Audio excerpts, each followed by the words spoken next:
Alright, hello there, welcome back to another wee bit different video. Today's video, we are going to break down anything that you might have missed from the headlines of week 3. We're going to be talking about all the games and what has occurred and what was a big takeaway, if there is a big takeaway from that specific game, or really anything that's just important coming out of week 3. Going into Thursday night, we had the Jets versus the Patriots. Not a lot to write home about here other than Aaron Rodgers finally catching his groove, shaking off a lot of the rust, looking a lot better. The dual running backs of Breece Hall and Braylon Allen look phenomenal. Garrett Wilson and Aaron Rodgers need to build a connection a little bit more. Patriots offense looked horrendous. Not a lot to write home about there, but again, Aaron Rodgers, the big takeaway here, shaking off the dust, going in the Giants-Browns on Sunday. So the Giants start terrible, but the Browns offense was absolutely lethargic. Deshaun Watson is not who he once was with the Houston Texans. His past has caught up to him, and it has clearly affected his play. He has been terrible in Cleveland. Cleveland has a disaster on their hand with that contract, and it's really rough if you're a Cleveland fan, because not only do you have to pay this guy in particular a lot of money, he's also just not good at football at this point in time. Going into the Eagles and Saints, Eagles coming away with a crazy low-scoring game compared to what these two have done in the first 2 weeks. Of course, that is against the Saints. Saints offense just wasn't there offensively, but defensively they were knocking the Eagles down, and the Eagles got back up to the very end and made that final drive. And then, of course, getting the pick off Derek Carr in the very end there. Eagles, Saquon Barkley also looking really phenomenal. Dallas Goedert having a hell of a game. Those two really bailing out Nick Sirianni. Nick Sirianni is catching a lot of heat online. People do not think he is a good head coach, but nevertheless, the Eagles escape up 3. Vikings and Texans is an odd one, because you see that and you think, well, going into the offseason, the Vikings are going to be terrible, but they beat the 49ers. The Giants, of course, they beat in week 1. This is their second big test going against the Texans. Texans, of course, having CJ Stroud, Stephon Diggs, Nico Collins, Tank Dell, Joe Mixon out of this one because of an ankle injury. But the Vikings absolutely having their way on both the offense and defense, putting up 34, and then defensively just shutting down the Texans. Just a complete and utter unexpected outcome. If you ask me, I think even Vikings fans wouldn't have expected this level of dominance from this team early on. Justin Jefferson has looked the part, but defensively, it is the biggest surprise. Brian Flores absolutely being a hell of a defensive coordinator. Sam Darnold, another hell of a surprise, looking really good. Kevin O'Connell, the mastermind behind it all. Broncos and Buccaneers is a weird one, because you would think that Broncos being 0-2, Buccaneers 2-0, Buccaneers also beating the Lions, that Buccaneers are a good team. And they end up losing to Bo Nix's Broncos 26-7. The offense looked terrible. The defense surprisingly didn't do too well. I mean, you held the Lions to 16. You held the Commanders to 20, and the Broncos scored 26. Just a terrible game from the Buccaneers all around. That is a huge upset. Packers beating the Titans. Malik Willis leading the way, absolutely having a stellar performance. Bears and Colts, Caleb Williams is definitely looking more and more like the number 1 pick that everyone thought he would be. Still has some stuff to clean up, but he is just looking a lot more comfortable and a lot better as these games go on. The running game for the Bears, though, is awful. That is a huge headliner. A lot of people are talking about it. If you don't follow the Bears, if you watch one game, you can see how bad their run game is. DeAndre Swift is struggling to run the ball. Colts on the other end, Anthony Richardson is absolutely struggling. He is not who I thought he was going to be heading into the season. Maybe he can turn it around, but not looking like a legitimate passing quarterback. Going into the Steelers and Chargers, nothing crazy here other than Justin Fields being 3-0 with this team. Now, a lot of that you have to give credit to the defense, but still, 3-0. Justin Fields is the starting quarterback. Credit to where credit's due.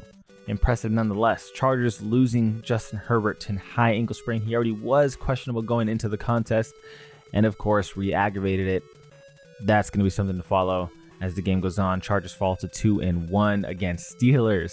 Justin Fields as the starting quarterback is 3-0. Dolphins and Seahawks. Dolphins are down Tua Tagovailoa. Not much to write about here. Of course, they're going to lose. Skylar Thompson is not good. Panthers and Raiders.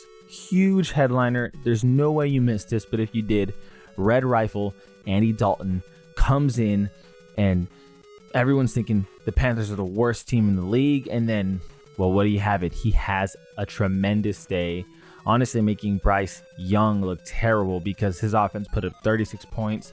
Deontay Johnson looked fan-freaking-tastic. Adam Thielen having a hell of a game as well. It just really, really makes Bryce Young look bad. But Andy Dalton, hats off to you. Hell of a performance. And it wasn't one of those performances where, oh, the Raiders defense just sucks. Andy Dalton was also making some really great throws. He had an amazing throw to Adam Thielen that unfortunately Adam Thielen got hurt on, but that throw was fantastic. Panthers are going to move forward with Andy Dalton, of course. Huge headliner, him having a fantastic game. Suddenly the Panthers not being the worst team in the league. And another huge game here, 49ers and Rams. 49ers absolutely just choking this one away. They had held the Rams in check throughout the game. Their offense was doing just enough, but they couldn't get stops in the very end, and they couldn't score touchdowns in the very end for their offense. It was just a weird game to watch because it was definitely close throughout. I wouldn't say too close, but it was always at least a 2-possession game, and then it was a 1-possession game, but it always felt like the Niners were always just going to pull away, and they never really did. So weird outing to watch. Obviously, the Niners are down Deebo Samuel. Obviously, they're down Christian McCaffrey. So if they had those weapons, you could argue that they'd just be way better, and I would agree with that. But you still can't choke this game away that they did, and that is a serious cause for concern. Lions and Cardinals. Cardinals, huge disappointing outing, mainly from the offense. At first you thought that the defense was going to be letting them down, but in the end, the offense let them down. Kyler Murray was not able to get going. Marvin Harrison Jr. was not able to get going the way he wanted to in that second half. Really just a weird outing because that first drive from the Cardinals looked very promising, and after that, things kind of just died out. Big win for the Lions coming after that loss from the Buccaneers. Lions going up on this one against the Cardinals. Ravens and Cowboys. Cowboys defense is in serious red flag territory. Really concerning because the Ravens had their way. They did. It ended up being 28-25, but that was due to Dak Prescott's heroics late in the game, but it didn't really all matter in the end. The Ravens had it the whole time. The run D for the Dallas defense is terrible. The pass D is terrible, at least 3 games in, and it is just concerning as hell, dude. It is so concerning, especially as a Dallas Cowboys fan. I don't even know what to say. Dak Prescott doesn't even have his whole play sheet open to him when he's down by 2 or 3 possessions because his defense is doing a terrible freaking job. Terrible.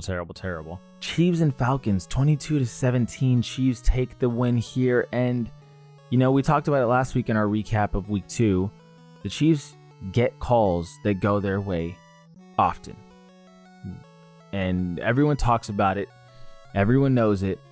The NFL must love the Chiefs because just like last week, there was a controversial call last week. The Bengals pass interference on the Chiefs, and technically it was. This week, the Falcons, same thing happens to where it's technically a pass interference against the Chiefs, and the Falcons should get the call. But the Falcons don't get the call this week. But last week, the Chiefs do get the call.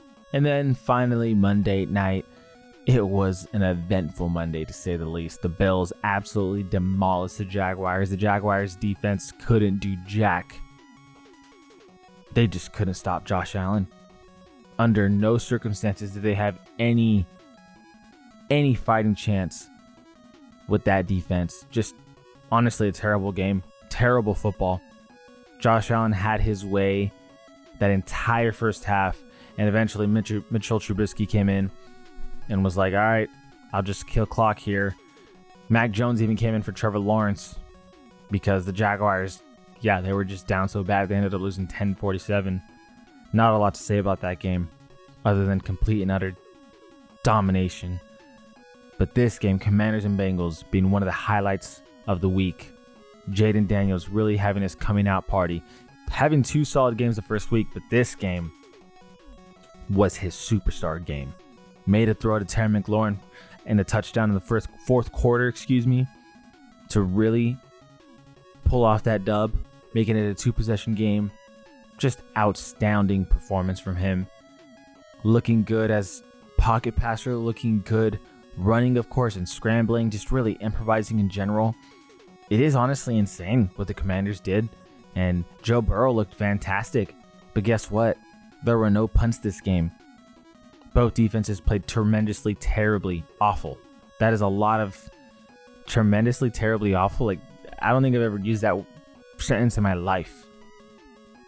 But there was no punts. So I don't know how else to describe it other than tremendously, terribly awful. 0 punts, bro. Commanders and Bengals. I just feel like, wow, where was the defense? Joe Burrow must be frustrated. Because again, he had a really good game, but no punts.